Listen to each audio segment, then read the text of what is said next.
live, Z, after a few technical difficulties. Thank you so much for joining me. And today we're going to do Everyday Heroes Session 3, where I'm doing an interview with everyday heroes because I believe everybody's got a story and a message which can help inspire people to take action in their lives, positive action in their lives. So thank you once again for joining me. And I've got the Creative Kettle website, your company, the company that you've created.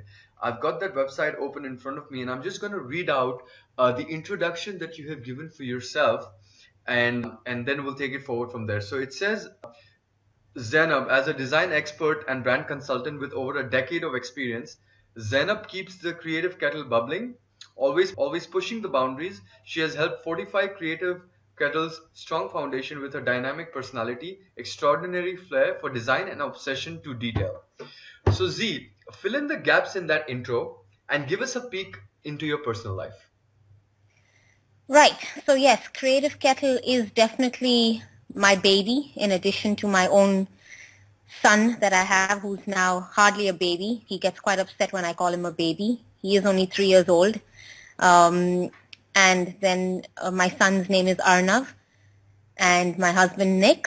And another very important person also in my life is obviously my business partner, Arva Merchant, who has also been a friend of mine for about 30 years plus. So yes, Creative Kettle is one of my babies, and it was started with Arva Merchant about 5 years ago.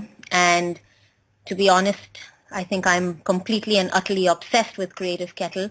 Everything I do is about my business. I wake up thinking about my business. I sleep thinking about my business, and more than a business, I think it's my clients who I'm completely dedicated to. And yes, I am extremely passionate about design, so it's never a job for me. What I do is not at all a job. It's really a pleasure. It's my hobby. I was always a very creative child, or so I was told when I was in schools, and the teachers recognized that talent, and I think I knew I wanted to be a designer pretty much from the age of 10, to be honest with you. What type of designer I didn't know, whether I was going to be fashion or interiors or graphics, I had no idea, but I think from the age of 10 I pretty much formed a very creative passion, and I pushed it and I explored it right from that age. Thanks, Z. So I'm going to put you on the spot straight away now. And, thank you for that background. But can you tell me, what does success mean to you today? That's, what does success mean? There are lots of ways to look at success. Even I personally, I look at success in many ways. Um, At the moment, the one I which think comes to your mind straight off the bat. I think balancing. If you can balance everything in life, um, then I think you're successful. And what I mean by balance is, if you are a happy person and you have a well balanced life in terms of enough time for family, enough time for activities, hobbies, enough time for your business, enough time for myself, um, I think then you're successful. I think To that me, makes that a, is probably, I think that makes a yeah. lot of sense. I think for a lot of people, balance means success, and I think a lot of people are striving for that balance and really are not able to find that balance. So that makes a lot of sense, Z. Thanks you for that. Now, I think a lot of the audience listening, I think what would really add value is, we know the success, and you're doing extremely well for yourself. You give us a little bit of backstory in terms of how you've always known you wanted to do design.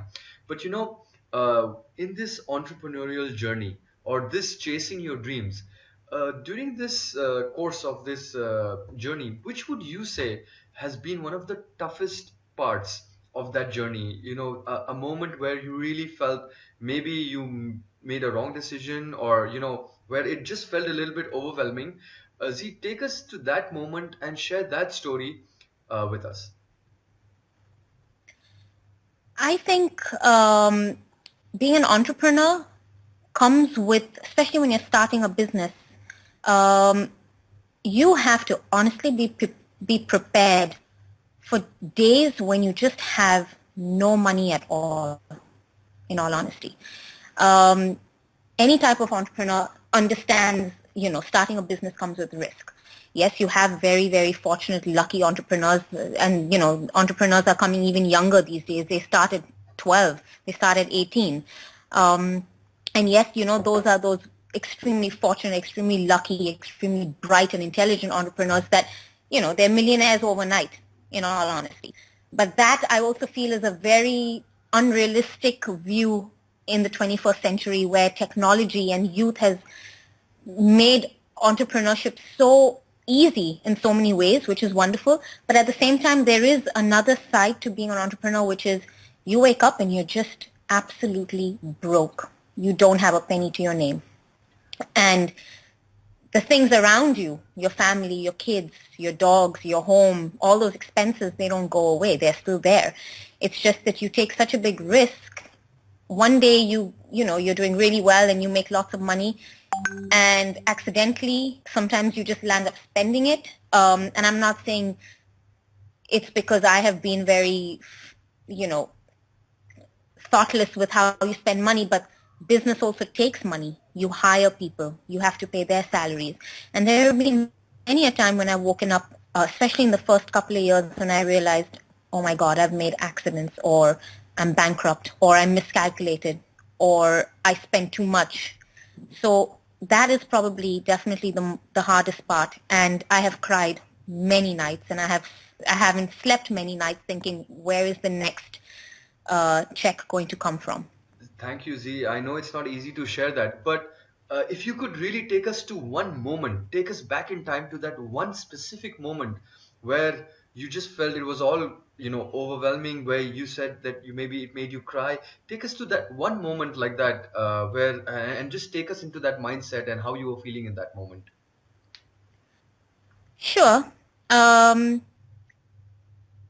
I I had started my business about probably 2 years into the journey, and then obviously I had got married, and as part of marriage as well, you think of starting a family. However, in my case, and in Nick and my case, we didn't actually discuss that. It was just one of those accidents that happened. So I obviously got pregnant, and we were happy that I was pregnant and things. But when I think about when my son was born, and I had just, had a C-section, and the business was at its peak at the same time, and I had delivered this little baby boy. And believe it or not, literally 2 or 3 hours after my surgery, I was in my hospital bed, um, and I was literally at that point where I had to uh, turn on my laptop because there were clients waiting. Work had to be done.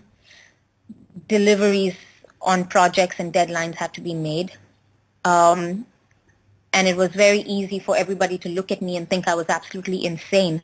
I had just had a baby. I don't think I had even literally recognized or acknowledged that I had a child. But there are moments like that when in the hospital bed, I was so torn. I really didn't know which thing was more important, whether it was my business and the clients that kept calling. They all knew I was pregnant. They all knew I had a baby. But at the same time, as a business, if I had to deliver, um, I had to deliver. I had to do that certain amount of work. And at that point, my husband was not in the business, but he started kind of helping out because obviously I was, going through a very tough time. And it was at points like that, if I had a job, I'm not saying having a job is easier, but if I was a salaried employee, I know that I would have had my 3 months or X number of weeks in maternity leave, and I would have been able to focus on my new baby. When you are your own boss, and money is important at that point. Money is important, so earning is important. And it's definitely at moments like that when I sat in my hospital bed and I thought, this is completely insane. I can't believe I'm doing this. And at that point, I was a small business. I probably had just one employee. Today, I have 5, 6, and we're hiring and we're growing, but that's 3 years later. But it's at that given moment when you're like, is this really worth it? Yeah. The amount of sacrifices that come with it. It would have been much easier to not have a business at that point and not have to worry about Yeah. money. Yeah, I think that's such a key point. I think a lot of times people look at entrepreneurship and they look at people like yourselves who've started companies and are doing well, and kind of they look at the positive sides of it. But then when you hear stories like that, these are the kind of things that no one knows about. They don't want to know, or they don't want to acknowledge, because then it means that they have to even put in the hard work and not just the benefits of being an entrepreneur. Z, so what would you say that if you were, the audience watching, or anyone who's watching this interview, what would you tell them to take away from this experience of yours? What would be the number one thing you would tell them to take away from this low point or this tough point in your life as a key takeaway in their endeavor, maybe to become an entrepreneur, or if there's any tough spot that they find themselves in their lives in? I think just relax. Honestly, whatever happens is going to happen.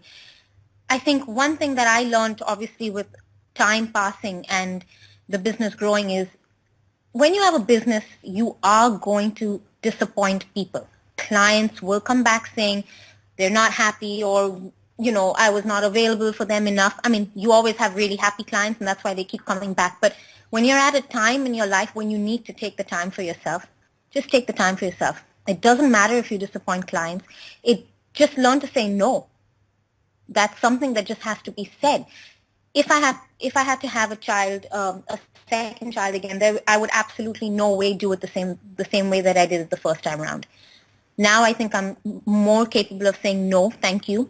Yes, even at that point when money was needed, you're under pressure, you've had a new baby, you need to have the money, you need to keep the clients happy. In hindsight, I think if I actually stopped for that 3 months and I took the time that I needed to, nothing would have happened. The world would have not ended. My business would have not ended. Clients would have still come back to me for the work that I do. So just learn to stop. Learn to say no. Take the time. There's just no benefit in rushing through life and trying to make everybody happy at the expense of your own happiness. Absolutely. That's a key takeaway, Z. So thank you for sharing that. And now we move on to a little bit more happier stuff, a little bit more positive stuff. Before we wrap it up with a quick fire round. So Z, you've done the tough part. You've started your company. A lot of people are always thinking about starting their own business, or chasing their dreams. What is that one moment that aha moment, that epiphany that happened that made you realize that what, I am going to go after it? What was that big aha moment, you would say, in your journey so far that's brought you where you are today? Uh, Rizwan, if I have to be honest, I did not have an aha moment. I did not. I was just tired of doing for somebody else what I could have done for myself. When you start a new business, there is nothing like, aha, I'm going to do it. I think every entrepreneur before they start is really afraid. They're scared. There is, when you quit a job that pays you well and the monthly check shows up in your bank account, it's all very comfortable. When you start a business, I don't think even as an entrepreneur you realize how um, unstable things are going to be or how difficult things are going to be. So there was no aha moment. It was more like excuse my language, but it was like a oh shit moment. Like, Right. am I going to be able to do this? Have I made the biggest mistake of quitting my corporate job? Um, there is no aha moment. And I think most entrepreneurs actually accidentally also tend to fall into starting a business. And I can definitely say that when I started the business, it was more of an accident. It wasn't well planned. It wasn't anything. It was just more of an experiment where my business partner, Arva, and myself said, you know what, we're tired of our jobs. Um, the economy was in its worst place, especially in Dubai. We just said, let's try it. And before we knew it, we actually had a business. And 5 years later, it's a proper business. It's not a two-man show. It's not a one-man show. It's not out of our homes anymore. So no aha. It's more, oh crap. Okay. Fantastic. So thank you for sharing. And now we're quickly gonna run through the next set of questions, which is a little bit of like a rapid fire round. Uh, Tell me, Z, one habit that makes it harder to create success in your life. I wish I just did more yoga and I just stretched a little more because I spend so much time at the computer, and I spend so much time being stressed out, and stress is just so difficult for the body. So for me, honestly, I just wish that I was more committed to exercising, doing a little bit of yoga, stretching, standing up every 13 minutes from your computer desk, so I Sure, wouldn't wake sure. up with so many aches and pains. One habit that helps you create success in your life. Determination and vision.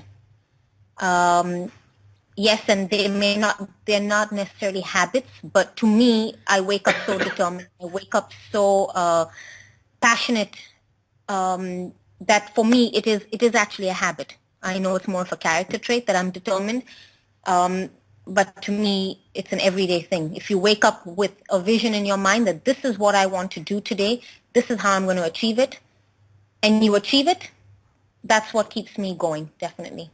Fantastic. And Z, we're going to wrap this up today with the last question of the interview, but it's a bit of a doozy. If you were to deliver your Great. last 30-second speech to the world, what would that last 30 seconds sound like and why? Right. Okay. Hmm. Let's try this. If this is my last 30 seconds, this is what I would say. I was happy that I was extremely honest. I always spoke what was in my mind. It always got me into trouble from time to time. But then the people that could take my honesty are the people that stuck with me, and they are the ones that became my true friends. I'm not, I'm glad that I didn't collect hundreds of friends. I'm glad that I had just, 10 fingers with the 10 best and most important people in my life. Um, I'm glad that I could be myself in front of those people. I'm glad that I never had to pretend to be somebody else. And I honestly think that I'm happy with the way that I'm living or lived, if that was my last 30 seconds, my life and work. Religion is not important to me as much as work is important to me, and I believe work is my religion. And everything that I have done in every day of my life, I have done as passionately as I could without any regrets.